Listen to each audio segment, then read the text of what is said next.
Good morning from Sacred Space at Titania's Realm.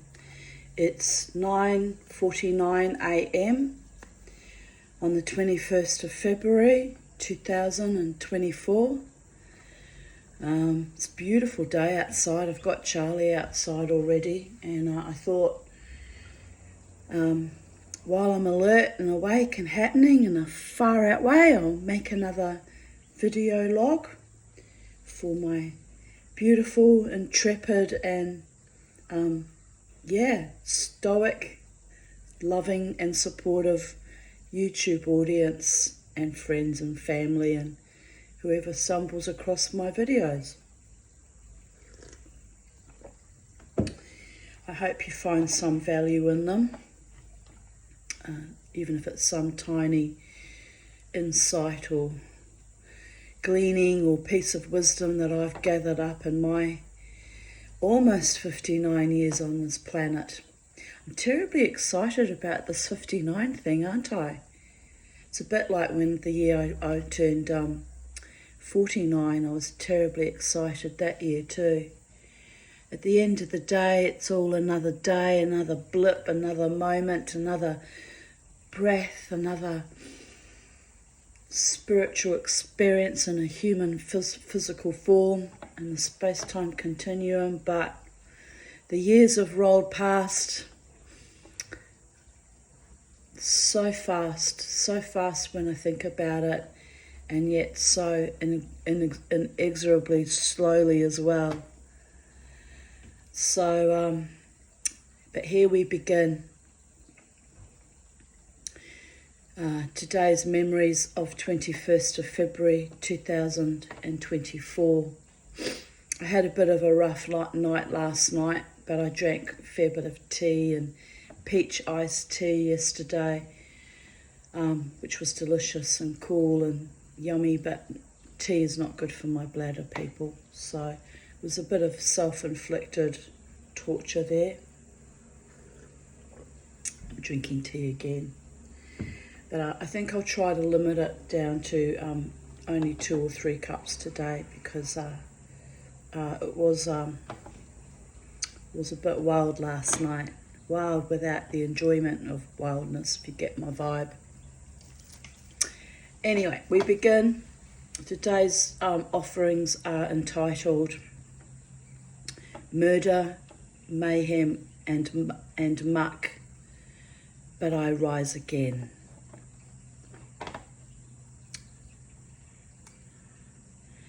And I posted a photograph of the most beautiful shell, power shell. It's a form of abalone, but the power has got much brighter colours than the more tropical northern abalone shells. And this is a little taste of home, of New Zealand. When you find these shells on the beach, they're not pretty on the back. This is the back of the shell. They're usually only those beautiful colours on the inside, but someone has polished the entire back of the shell and brought out the magic and the awe and the beauty of the power shell. And I have 2 now, because I bought one as a reminder of home, because I can't afford to go home to New Zealand, people. It's sad but true. I bought these a few years ago though, but I bought one to have beside my bed to remind me of home. Just feeling nostalgic and thinking I was going to die back then, quite frankly. Wow. Mama tea's, yeah, intrepid and stronger than she gives herself credit for. But then my beautiful Sally Castle came over for a visit and brought me another magnificent shell, power shell, exactly like that. So I've got one on either side of my bed on my bedside tables. So if I roll over in the night, I'm looking at home, and in either direction, and it's lovely. I bought also some lovely shells for cutting up to make into jewellery, which was also lovely, but kind of damaged my lungs doing that. I was wearing a respirator, but it wasn't a powerful enough respirator to block out all the shell dust. So that was a scary time. I thought I was going to die of that too, quite frankly. 2022. Or was it the end of 2021? I think it was the end of 2021. I was very, very ill, and it was a bit touch and go actually. I wouldn't go to the hospital because during the height of the COVID epoch, hospitals were dangerous places to be. I think midazolam and barbiturates and morphine, bumping people off. And because of my advocacy and whistleblowing and fighting against the epoch, I was terrified that I might be carefully disposed of. I'm still a bit terrified of that if I go to a hospital too. And I have to go to the hospital ultimately sometime this year for the Botox treatment on my bladder, so utterly terrified. But I've spoken out about it here on YouTube, so the whole world knows what I'm terrified of and why. So hopefully if suddenly I'm unalived, they might ask questions. Not that I matter in the broad scheme of things to anyone, but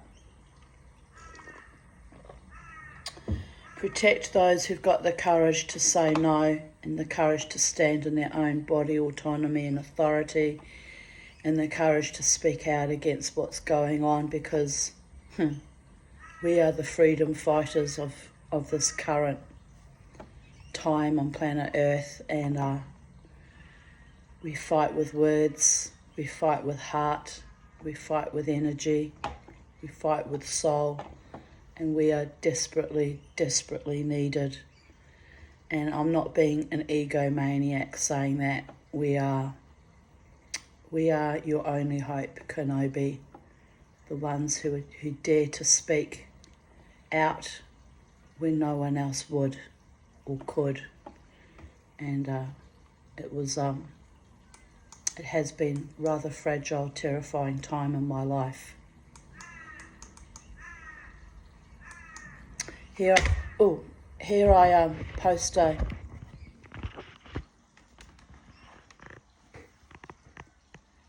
photo of my casting station where I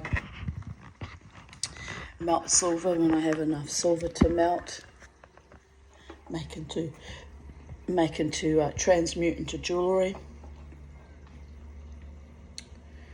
And I posted a photo of my little Smith torch, which unfortunately got damaged, and I now need to buy another one. And that was a heartbreak and a heartache just when I got excited about having it, my new torch. But all things come to those who wait, and I guess it's not that into the far distant future, I don't think, that I will acquire it. Just a gut feeling I have. And I must be at peace with what is.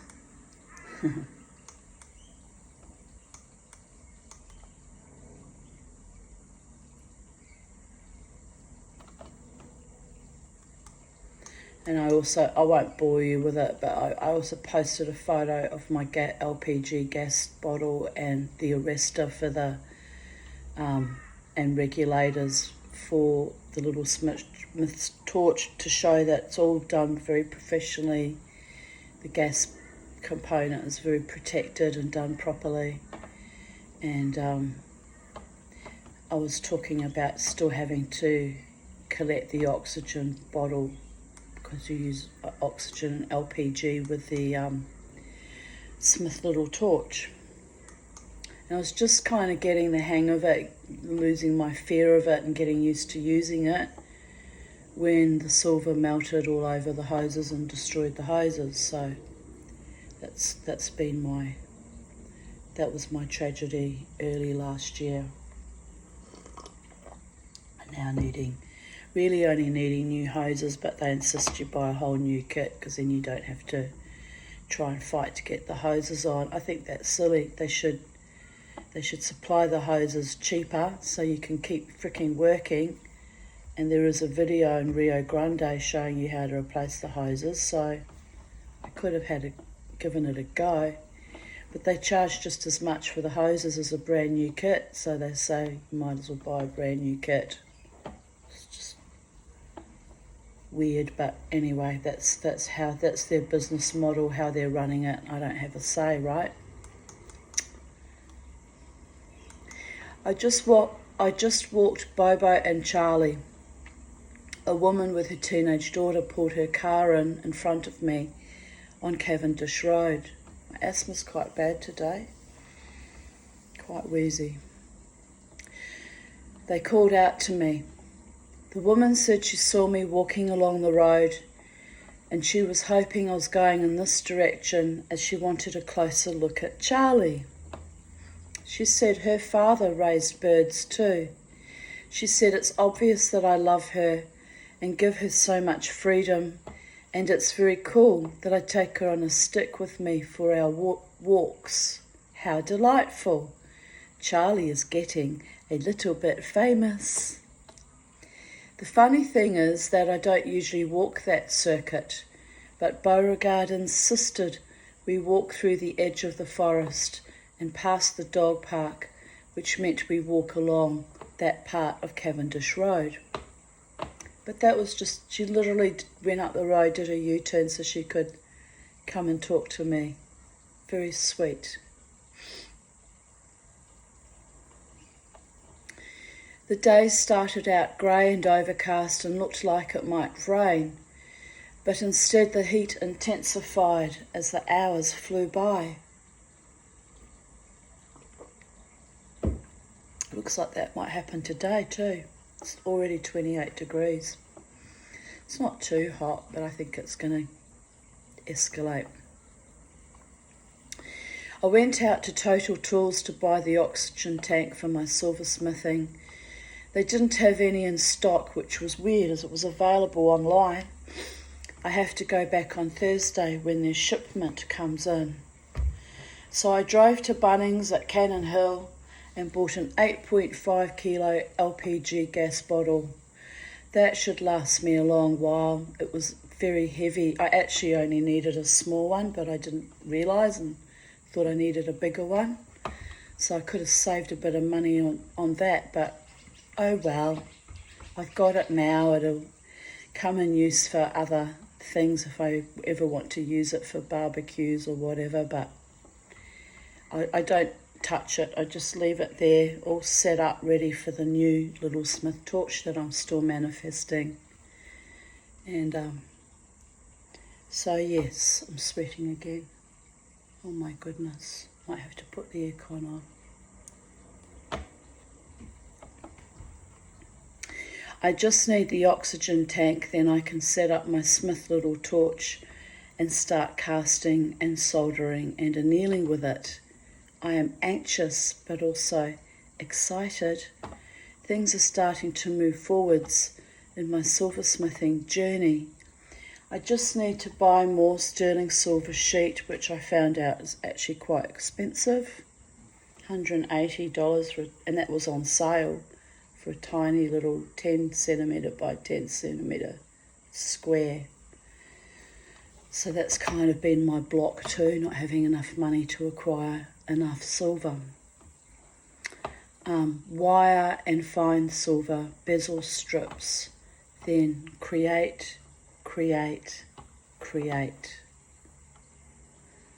I am getting excited though. I feel like it's all slowly going to manifest and I'll be able to make more lovely things, and even one day hopefully things will start selling. That would be lovely. So when the things sell I can buy more equipment or more silver and make other things and get into the flow, right? It's not flowing yet. I wonder what my block is. It's like my love life. It's all showing there as potentiates and the affection and the sweetness is being poured towards me, but it's not flowing in that no man has said, right, you're my woman, let's build a life together. Let's start dating. Let's see how things work out. Anyway, it's okay. It is what it is.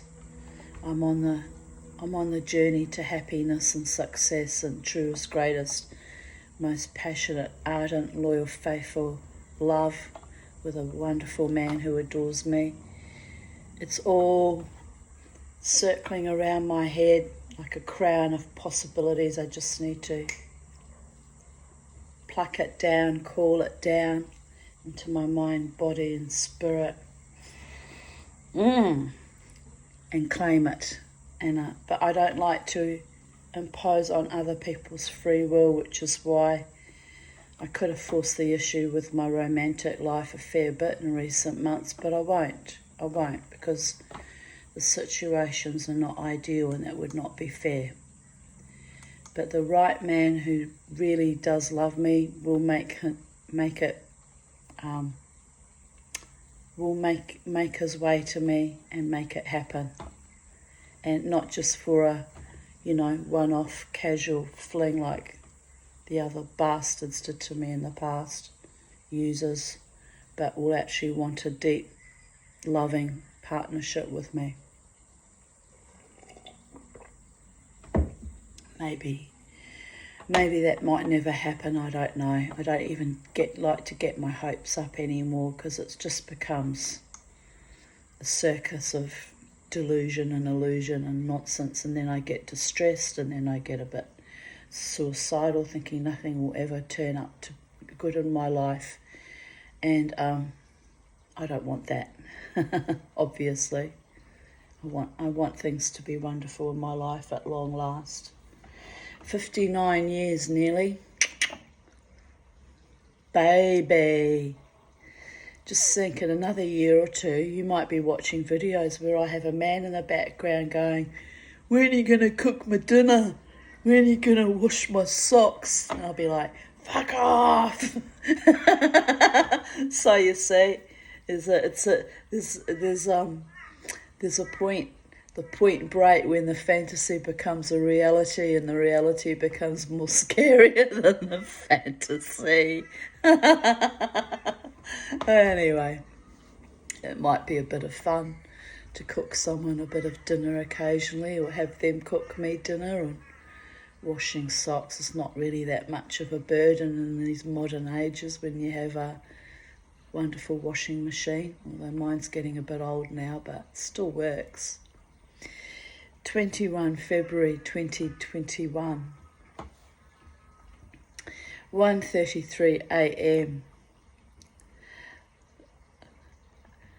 I woke up at exactly 1:11 a.m. with my usual nocturnal urge to pee, got up from my brief ablutions, shuffled into the dark kitchen and poured myself half a glass of water.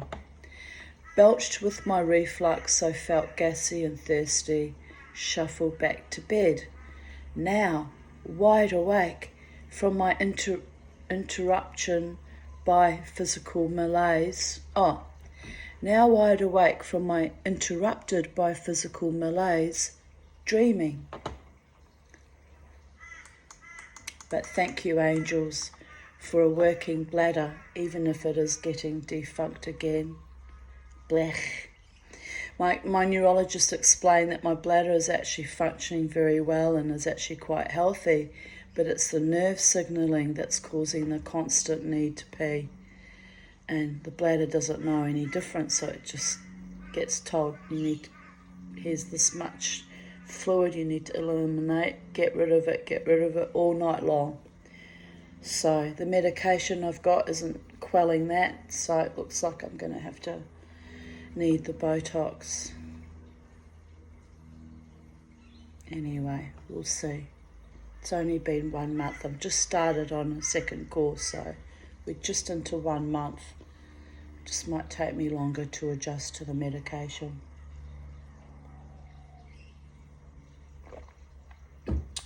Anyway. Blech, I dread another surgery, so time for more Kegels, bitches. No, all the Kegels in the world ain't going to change the situation. But yes, the greatest gift in the world is fully operational sphincter muscles, including diaphragms, here I mean. The gallbladder, I no longer have the gallbladder, and other things that must open and close on cue, as in the opening to the stomach. Well, I still have that, thank God. But that's why I have reflux, because even that doesn't work properly and close properly and sends acid straight back up. It was even forecast in my horoscope that I would have difficulties with my sphincter muscles, including difficulty with childbirth. Oh dear goddess, did I have difficulty with childbirth? Of course, it didn't help that I was married to an ass who was sadistic and cruel and vicious to me even while birthing our babies, telling me I screamed more than the Māori woman down the hall, so he got kicked out and sent home. The bastard. I shouldn't have gone home to him with that first child with my Crystal. I should have said to the nurses, I don't want to go home to that creature. It's too emotionally abusive, but I had a beautiful home with him, and I thought he loved me in other ways, so what I know now, I wouldn't even have a cup of tea with him now, what I know about him now. But what did she used to say? Some of the men I dated I wouldn't have a coffee with now. She's right, you know. Some people are just fucking awful.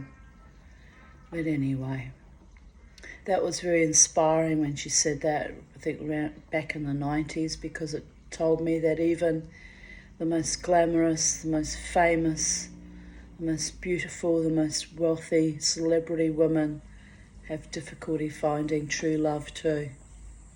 It's not just for us ordinary mortals. I don't sport a cervix anymore either. That was excised along with my uterus, which was another flagging, non-compliant organ. So here we are, alive in the psychedelic dreaming, squeezing and pushing every tiny fractalized moment of my life that was fractured and tormented for no good reason, to the point even my body refuses to function normally. My infamous defiance is killing me, but I will ride that Mustang to the grateful end. Or should I say, the Grateful Dead.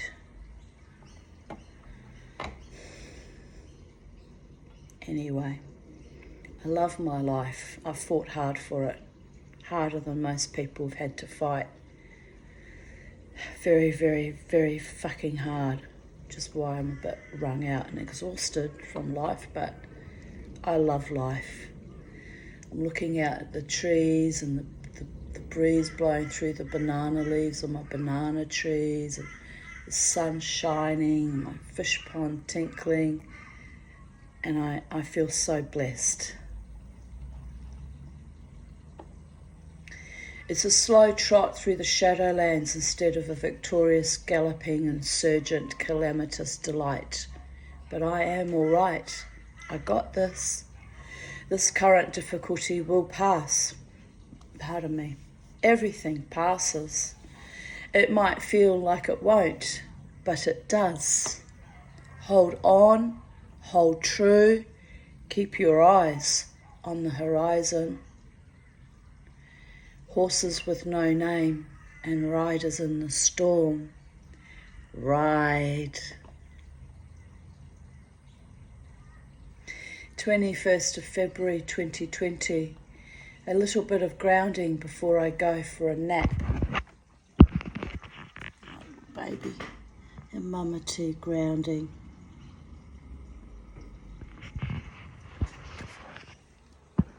Feeling a little bit spiritually open today, which feels like I'm going to get messages or news of some kind. I've got to go and see my psych at, this afternoon. I'm going to go see my psychiatrist for my debrief. But I sense a kind of an excitement around me. I'm picking up from someone very excited about me or about seeing me, or some news they feel they need to impart on me. Hope it's good news.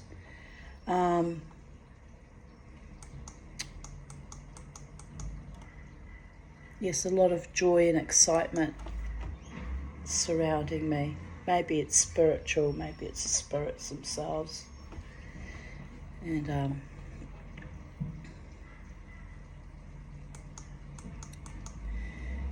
today I'm going to immerse myself in great beauty, love and positivity. Stave off the ugliness that encroaches from outside my door. Light up my own life and blaze like a Catherine wheel. Oh, well, there's something exciting just there, and that was back in 2021.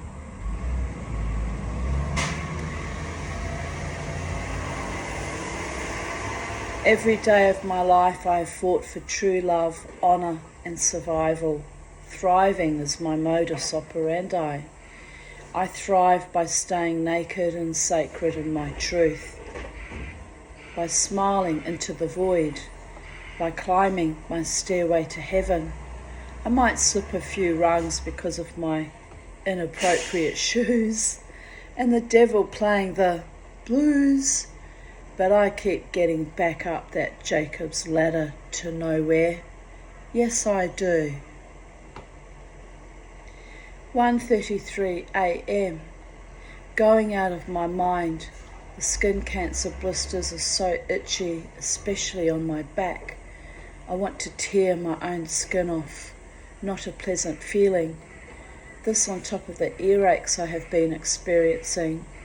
I'm just reminding myself constantly that I am healing.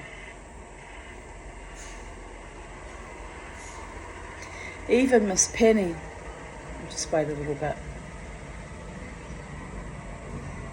It's not too loud, but when he moves forward it'll be loud.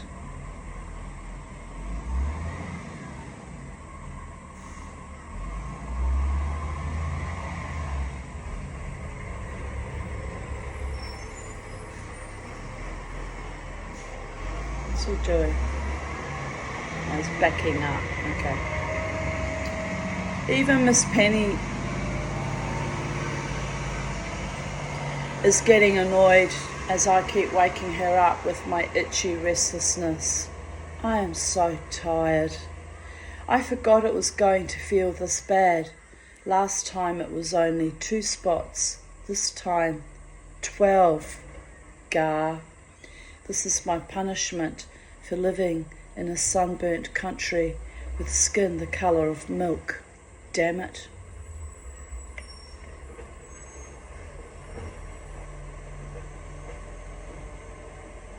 I'm not lying. Skin the colour of milk.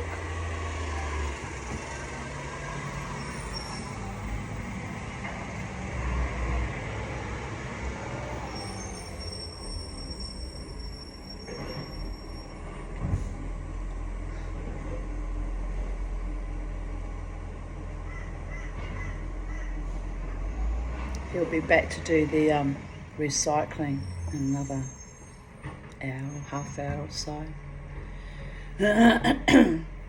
But yes, I can get through this until the next time my skin grows cancers. I have gotten through surgeries and other traumas.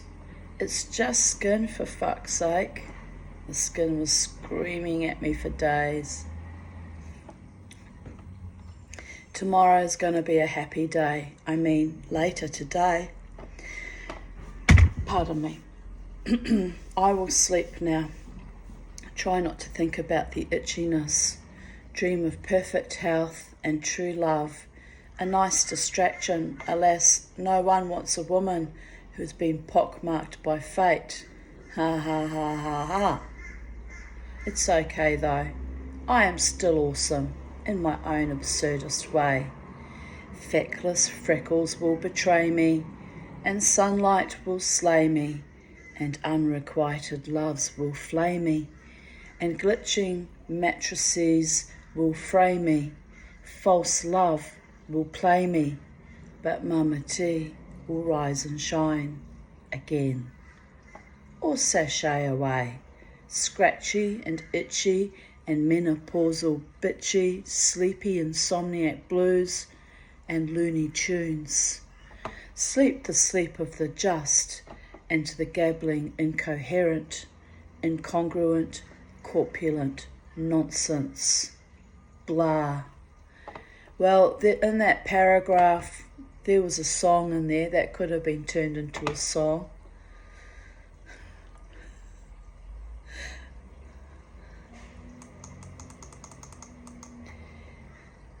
See file photo, I showed you the beautiful PowerShell.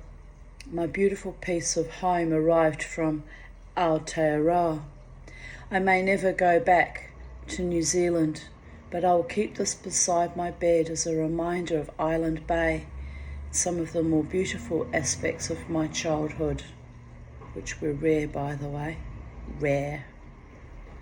Thank all the gods for the beach that literally comforted me and soothed me and saved my life.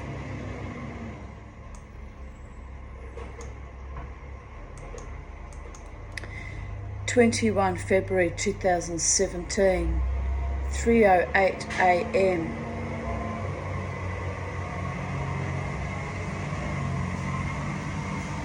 Wednesday, people, Wednesday. 3 hours sleep. Now wide awake for 1.5 hours. Hypomanic from epic dancing on the weekend. Overstimulated my brain. I can't switch off my mind. Annoying. But on the other hand, it is nice to inhabit a body with a mind so crystal clear. This is the time of night I should just write, but I am actually exhausted. It is a very strange sensation. Supercharged mind, but exhausted, all at the same time. I will just lie here and rest and let the thoughts flow out of me like a sieve. Sleep will come when I am ready. And I posted a couple of photos of a lovely sunset. I'll just show you one, just quickly. I wasn't going to bother, but who doesn't want to see a lovely sunset?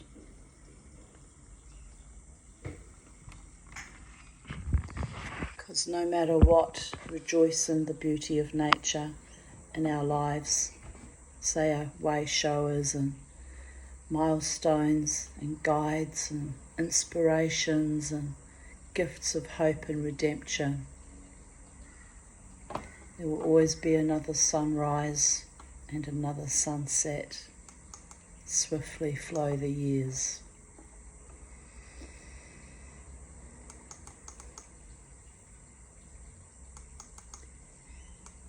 Here I posted a meme. Dear, whatever doesn't kill me, I'm strong enough now. Thanks. I think so too. 21st of February 2016. Trigger warning, domestic violence, drug references, threats of homicide. So, cup of tea time for some of you with fragile nervous systems. I do understand having a fragile nervous system myself. Here I write, I wish I had known about the beneficial effects of cannabis as a teenager. My stoner friends refused to give me any of their cannabis, as they stated, it will not be good for your personality. Thereby, they all knew or sensed that I had trauma issues and in fact needed the cannabis more than they did. I know they thought they were protecting my mind, so I bear no grudges. I didn't smoke cannabis for the first time until I was 36. Then not again until I was 40. Then I had a complete breakdown under the influence, convinced by my new boyfriend, Courtney, at the time. Convinced my new boyfriend at the time was trying to kill me. I had a paranoid episode under the influence of the cannabis.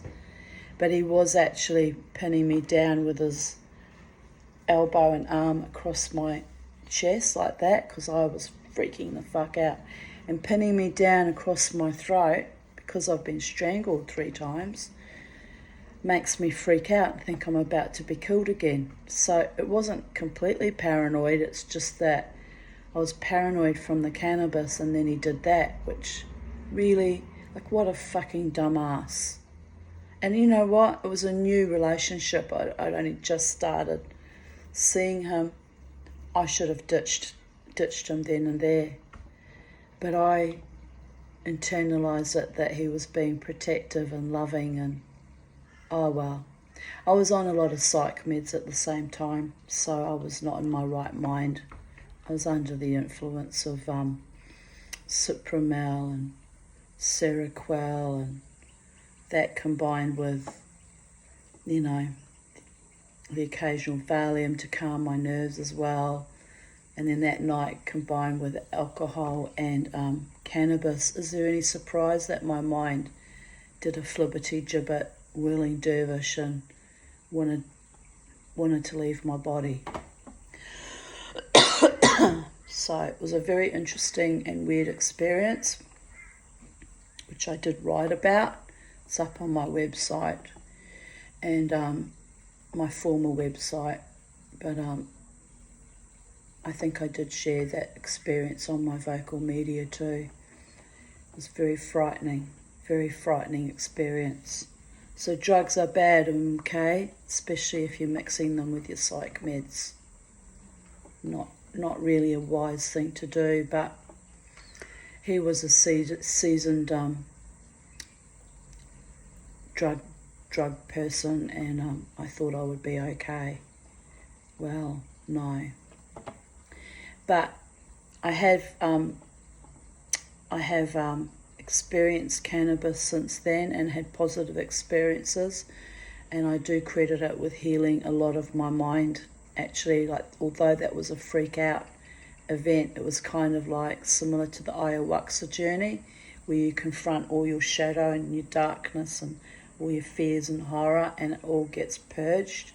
It was similar to that, probably not as powerful as ayahuasca is, because, wow, ayahuasca is a great healing modality, but it was a similar kind of life, death, life experience for me. So although it was terrifying, I believe it did heal. It was healing. It wasn't for the faint-hearted people. And do it with someone that you can trust, and not trigger all your traumas by pinning you to the fucking floor like a fucking idiot. Oh my goddess. Anyway.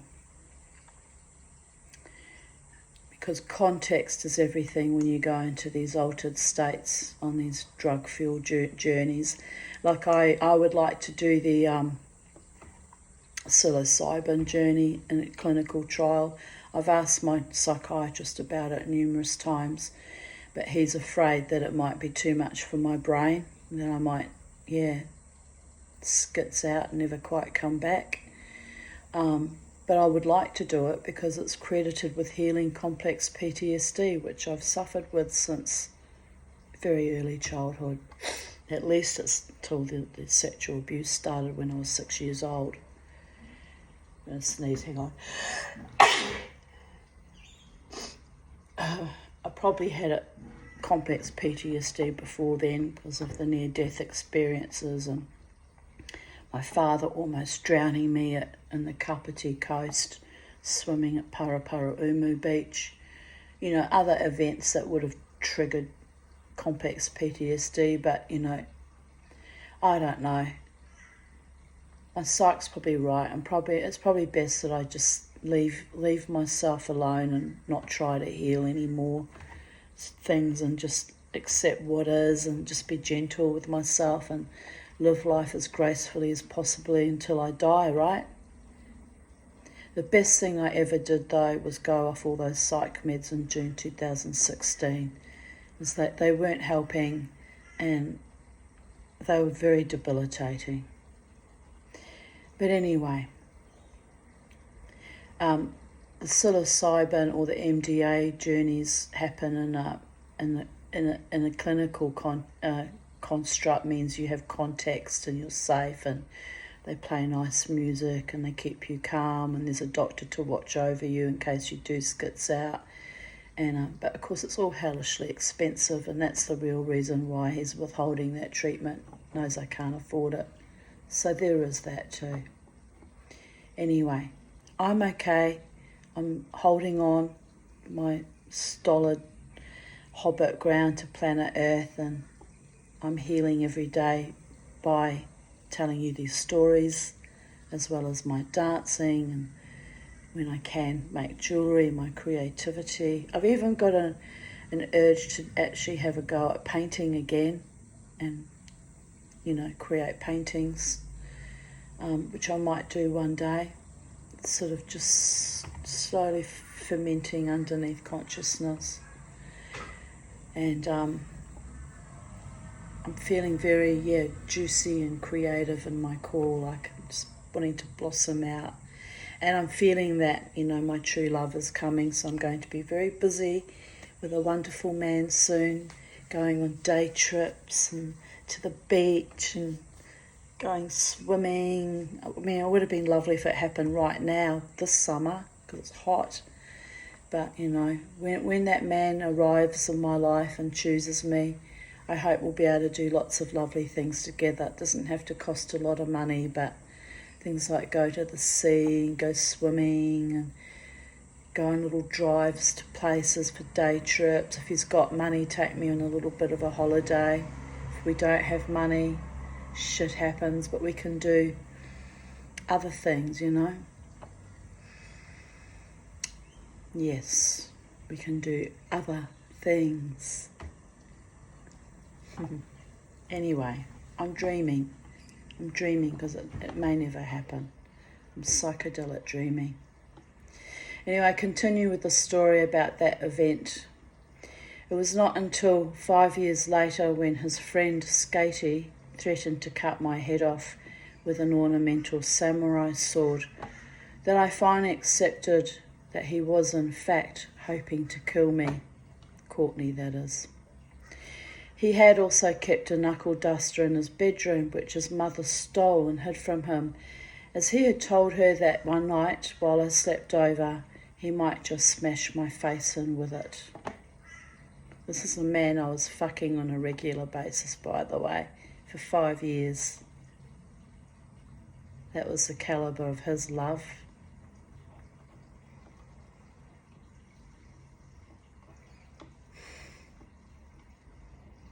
I'm laughing about it now, but, what can you say?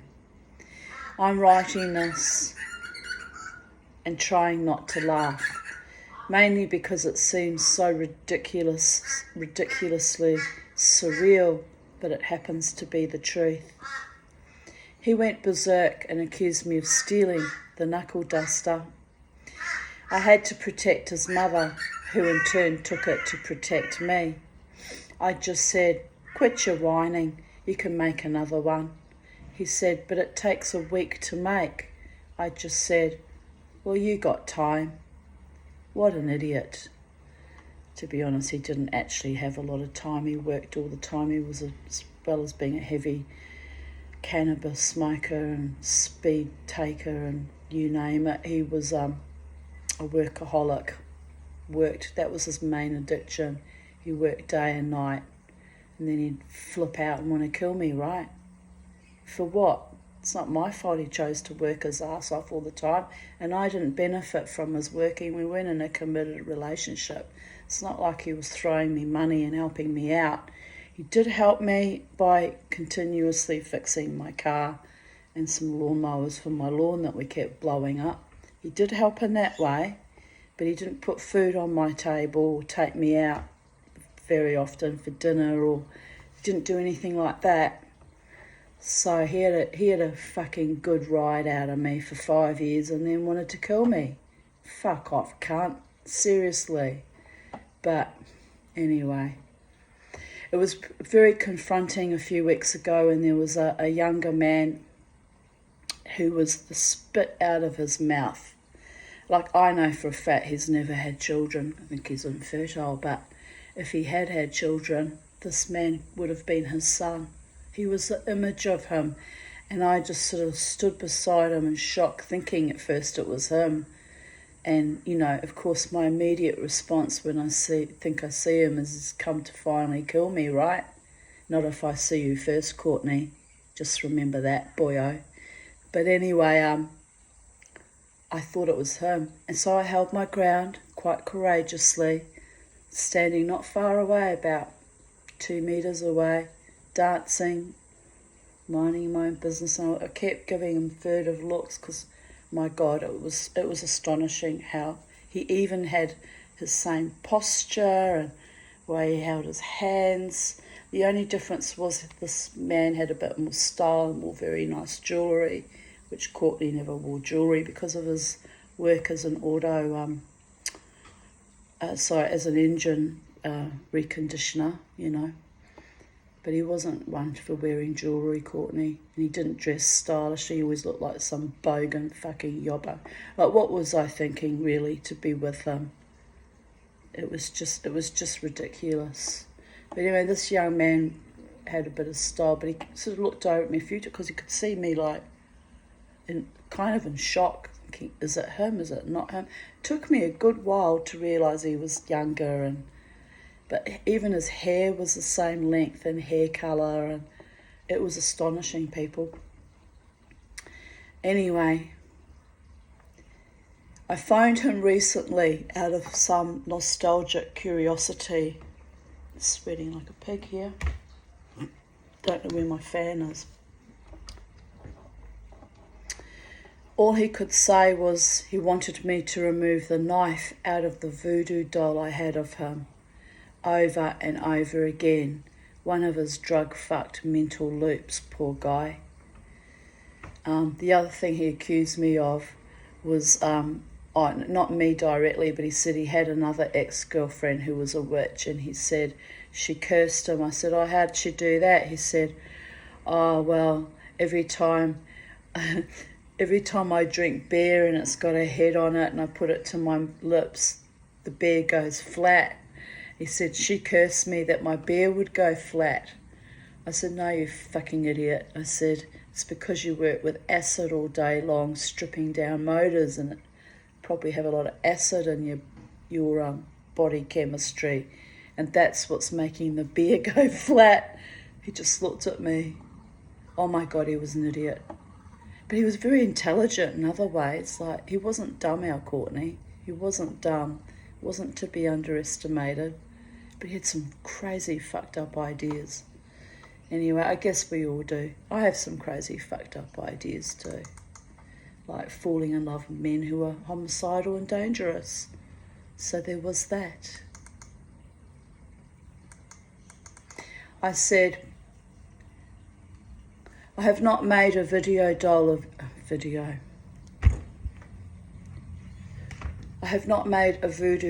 you, but you know, what an excellent idea.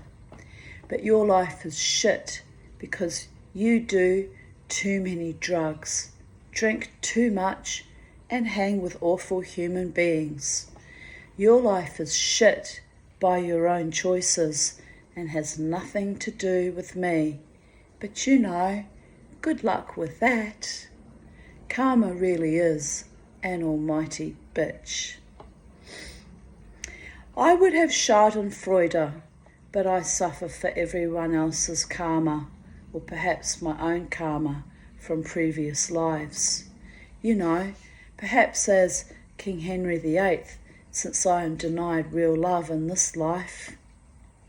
Chopped off too many heads, people. Oops.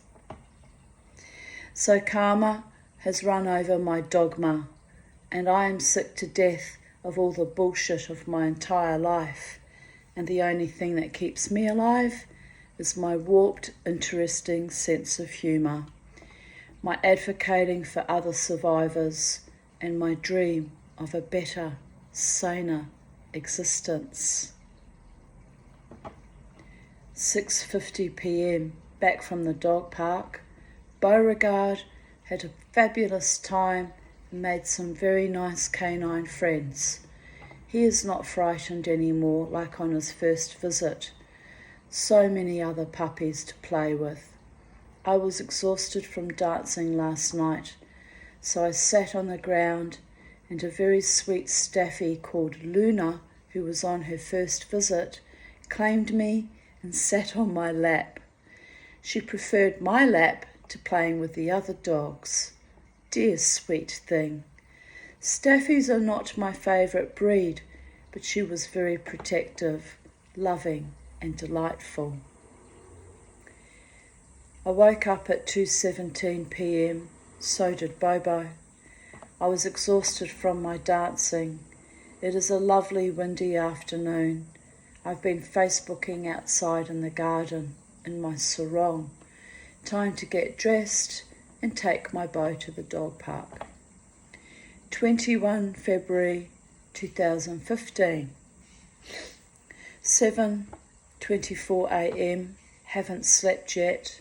Pain in my foot is too annoying. Damn, I'm really tired too. Been up all night. Cleaned the bathroom. Changed the sheets on my bed. Chatted on Pal Talk. Watched a movie. Now been lying next to Penny striving for sleep. It's still raining. I already let the chooks out and fed the fish. Oh well, sleep will come when I allow it. The snake is gone. I've had a shower and cleaned the bathroom. Now going to drink some cheap wine and marvel at the mojo, sexual energy that tried to take up residence at my house. A carpet snake. At least it wasn't a carpet muncher. Sorry, girls. It's just a joke. Don't take it seriously. I just got triggered mentioning the snake that had wanted to live at my house that prior evening in 2015. Last night, this morning, I dreamt of snakes, and it was a very interesting dream. I actually wanted to record it and forgot about it till now. But in the dream, there was a really long snake slithering up, and it literally climbed up me, and it had a long black stripe down its back. I don't know what kind of snake it was. I've never seen one with long stripes like that. But it was a beautiful snake. It was sort of climbing from my feet, stretching up over my body. And the weird thing in the dream, I wasn't at all afraid. And then Nigel, my friend Nigel in New Zealand, sort of was in the dream, and he said to me, "You've got a snake climbing all over you, Tanya. That's scary." And I was like, "No, it's not scary." I said, "There's a lot at the moment in my garden." And then I pointed to him, and there were snakes in almost every direction, winding their way around and very graceful. And I wasn't the least bit afraid, and they seemed to raise up and look at me and almost smile at me and commune with me. And it seemed completely normal that I was in my garden being climbed on and communed with by all these very beautiful snakes. So snakes according to Freudians, is sexual energy. And snakes also represent your Kundalini rising. And they also represent healing, which is why they're used in the Caduceus symbol. So I have a lot of this sort of serpentine energy around me at the moment. But it was a beautiful dream in that there was no fear, and it was a beautiful sunny day like today. And yeah, the snakes and I were one and in communion and loving each other and rejoicing in each other's presence. And sort of almost like goddess energy, I guess. So I'm not 100% sure what it means. There were about 5 or 6 snakes in the dream that I saw, including the one that was climbing all over my body and wrapping itself around and coiling around me and just delighting in me.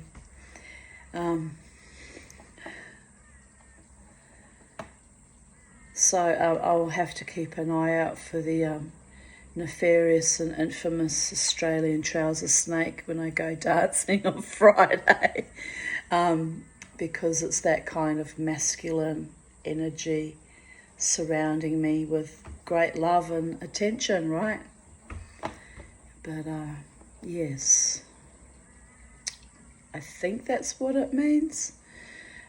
Snakes can also mean, you know, someone being two-faced or false to you, but I didn't get that vibe in the dream. It was like they were almost singing to me with joyfulness, so I think it's a portent of my blossoming sexuality, actually. I think it's not too distant future that things will start to unfurl, but it has to happen with the right man and the right time, because I'm not going to relinquish my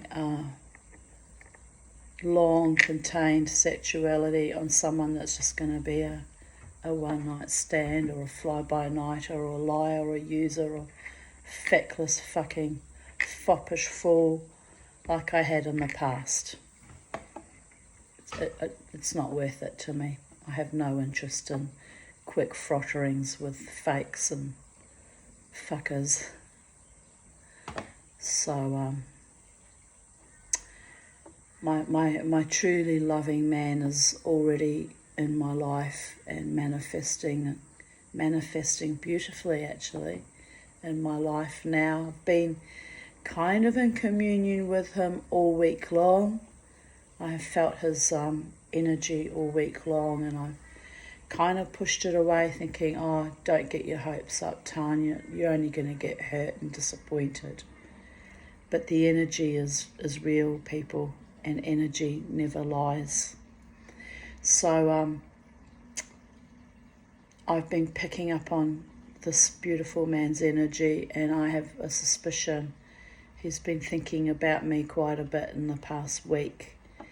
And why this week in particular, I don't know, but definitely I have felt him quite intensely. So it'll be interesting to see, you know, what manifests when I go dancing this weekend, if anything. I won't get my hopes up and I won't get disappointed, but I can sense powerful, strong, determined love being flowed to me every day for the past week or almost 2 weeks, really.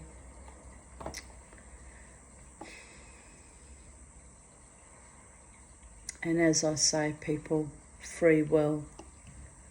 So although I'm sensing it, I'm not overly responding to it, because free will.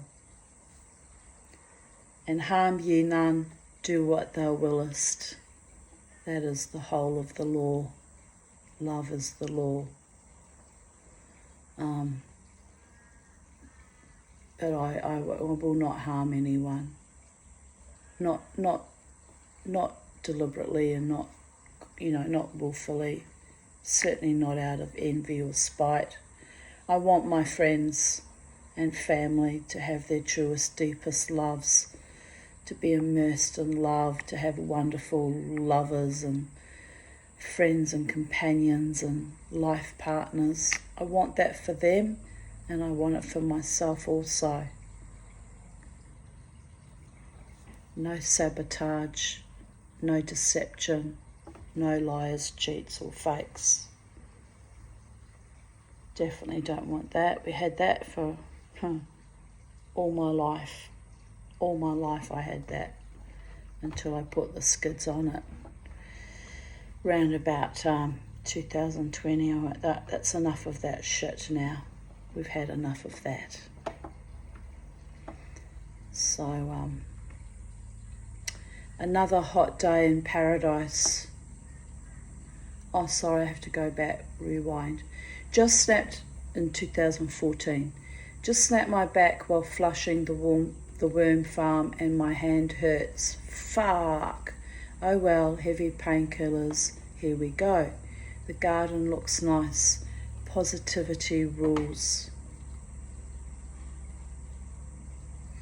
Another hot day in paradise. Who am I to complain?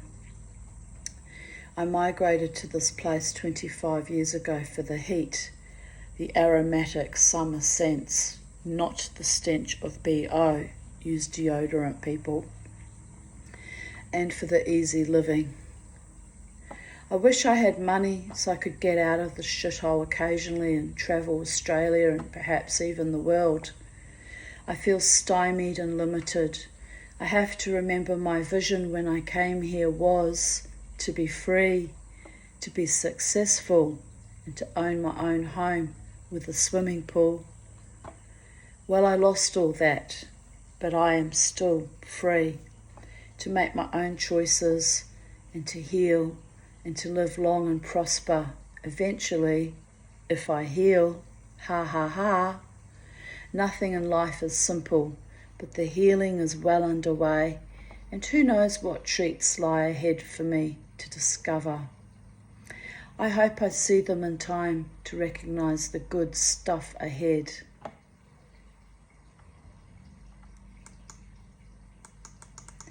"2:45 a.m. Just got home from a Thursday night out. Don't ask. It was a good idea based on my optimistic, excited mood at the time. Now home feeling just as disgruntled as I felt before the happy vibe to jive kicked in. Oh well, there is always tomorrow night. I'll have to think carefully about not going out when I'm feeling hopeful and kind of vulnerable. It never serves me well. Psychedelic dreamer sighs. Sighs. Positives from tonight were my gorgeous, talented and hard-working daughter bought me a lovely dinner at Jackpot Noodles, and as she has the car, will be bringing me pie from Yatala for tomorrow night's dinner. Yay! Haven't had pie from Yatala for a long time. Jabba played wonderfully, and I was happy to dance for Sol, Nathan and David. I got to dance with my friend Ron and his girlfriend Chrissy for a while. I could have scored Beavis, but alas, the man in question motioned to me to come sit with him like I am some dog, and my young Māori security guard who watches over me just laughed and shook his head. I went over to him and said, "You know, you are right. When I was a girl, a gentleman who was interested in a lady came up to her. Woof, woof." So we both laughed. I was bemused, so I got up and danced by myself, as per usual. I am not a dog, and I don't run to some man's beck and call. When will men ever learn how to behave around me? It's rather tiresome.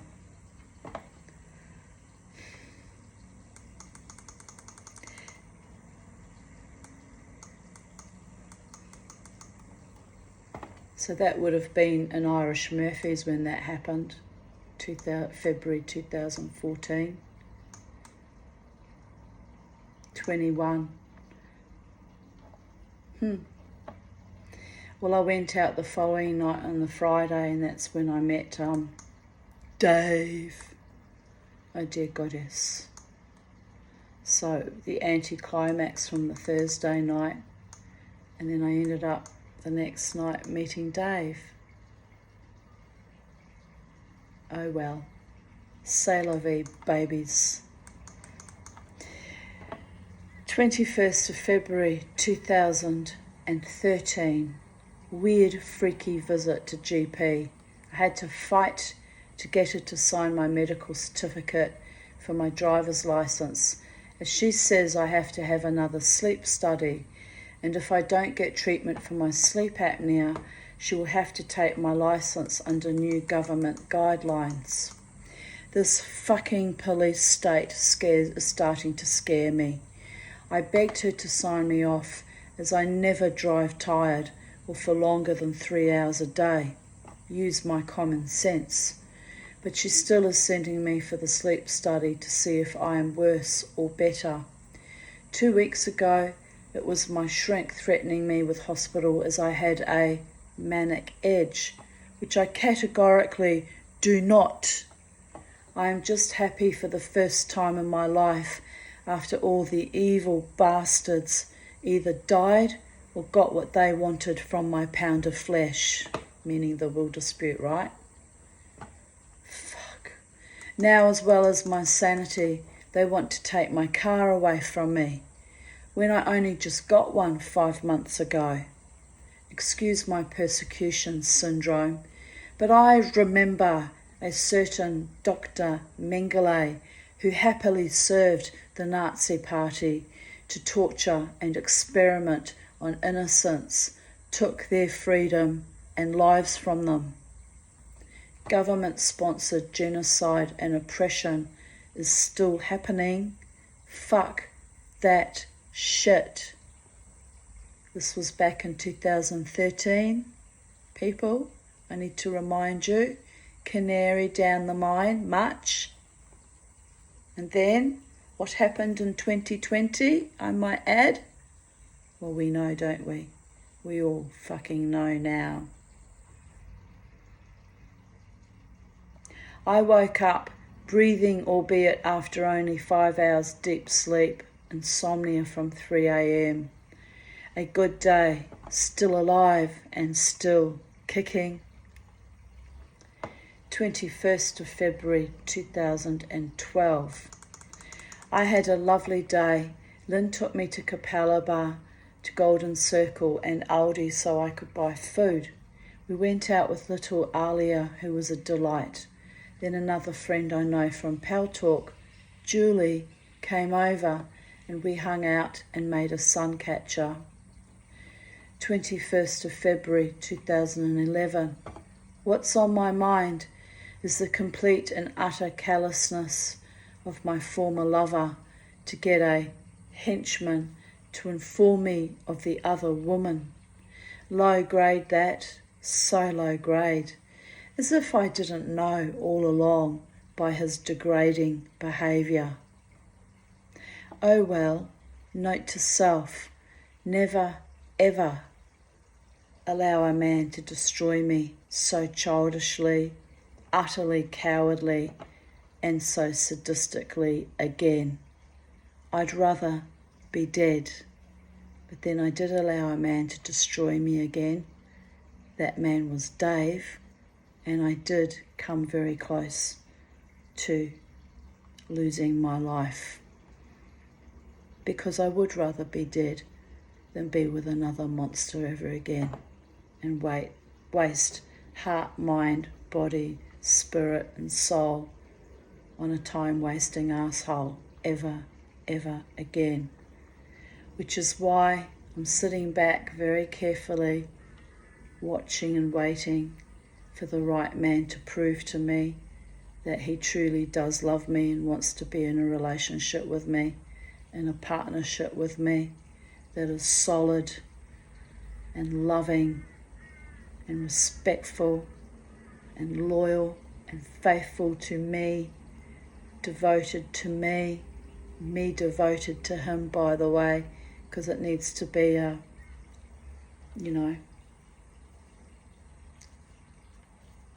union based on mutuality, mutually exclusive, loving. Did I mention loving? And I'm waiting for the one to appear in my life that says, let's build a life together, Tanya, you and me together. I love you dearly and I want you in my life. So, that is how my fairy story will not end, but begin. A king to my queen, worthy of my mana. No knuckle dusters, no time wasters, no ornamental samurai sword, no drug addicts, no weak, cowardly, spineless men like Dave, no liars, no cheaters, a man who adores me so much. He has eyes only for me, would never even think of looking at another woman. Not because he can't look at other women, because I see beauty all around me when I go dancing too, and think, oh, how beautiful to be young and fresh again. And I admire other people's beauty. There's no harm in that. But what I'm talking about is I want my partner to be so in love with me that he only has eyes for me. Would not dream of sleeping around on me. So, wouldn't want to, because he's contented with our love and our sex life when it manifests. That's what I want out of life. A man who's in love with me, for real this time.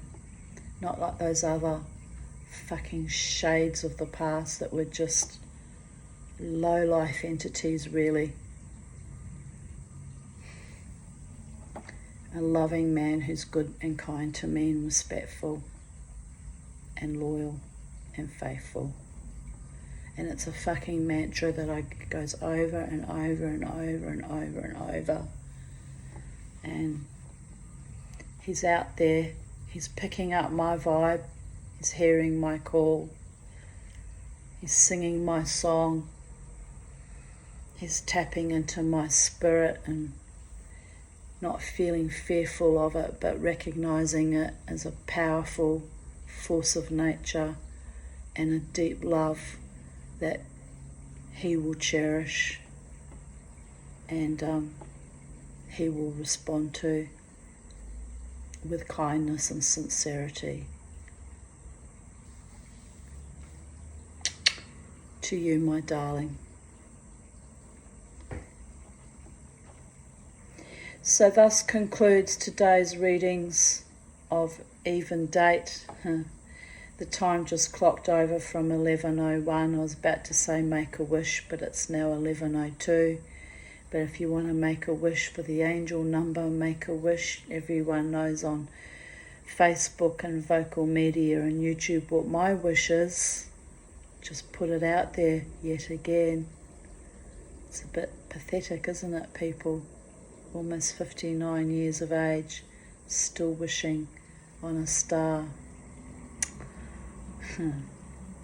But the gods have my back, and they are showing me in no uncertain terms who is truly mine, truly my lover man, who truly wishes to be a member of my tribe, my community, my people, who vibe with me and understand who I am as a woman, as a spirit, as a witch, as a shaman, and as a Jew, and who love me anyway, without judgment, without violations of my spirit or body autonomy, without hatred. They vibe with me and they come to me and they choose to be part of my life as friends. Perhaps one day as business associates if I ever get my business off the ground. But people that want to see me thrive and succeed and have happiness and my truest, greatest love.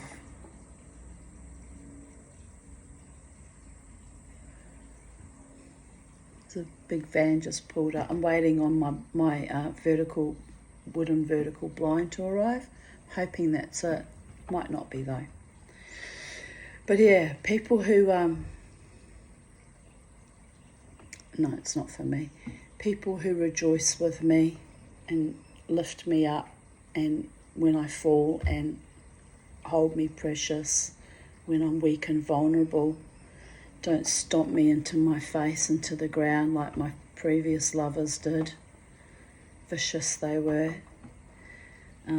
Don't ride on my back when I'm weak and vulnerable, trying to sink me into the muck and the mire, but lift me up and support me so I can fly in my psychedelic dreaming and in my 3D reality, here and now, in the eternal now on planet Earth, in this physical incarnation. A beautiful man is coming, people. A beautiful, soul-nourishing, loving man is, well, he's here now.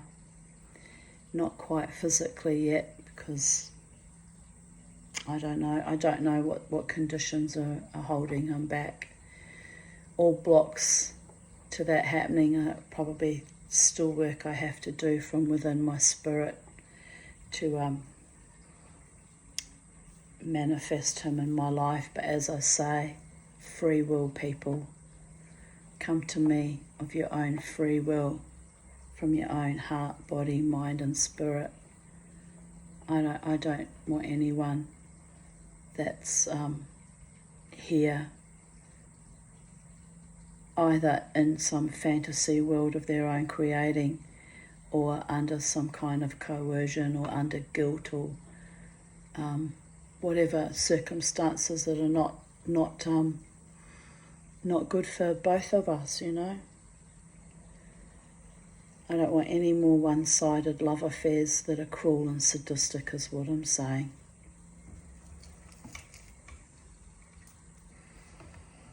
The infinity symbol, the dance where we meet in the middle and form a solid, strong, powerful union of great happiness and peace and love. And that is my manifestation for today and every day. Have a beautiful day, people of Earth, and rejoice in your truly loving, beloved ones. And if you're in a relationship where you're not loved, you're not cared for, you're not protected, you're not respected, find the courage to leave, because frankly you're better off on your own than to be in a one-sided, empty, cold, callow love affair. And it opens up space in your heart, mind, body and spirit to invite the right person to come to you when you've healed from all the other fakes. It takes time, but it will happen. I'm determined that it happens for me. So there you go. Much love, peace out, shalom. Bye for now from Sacred Space.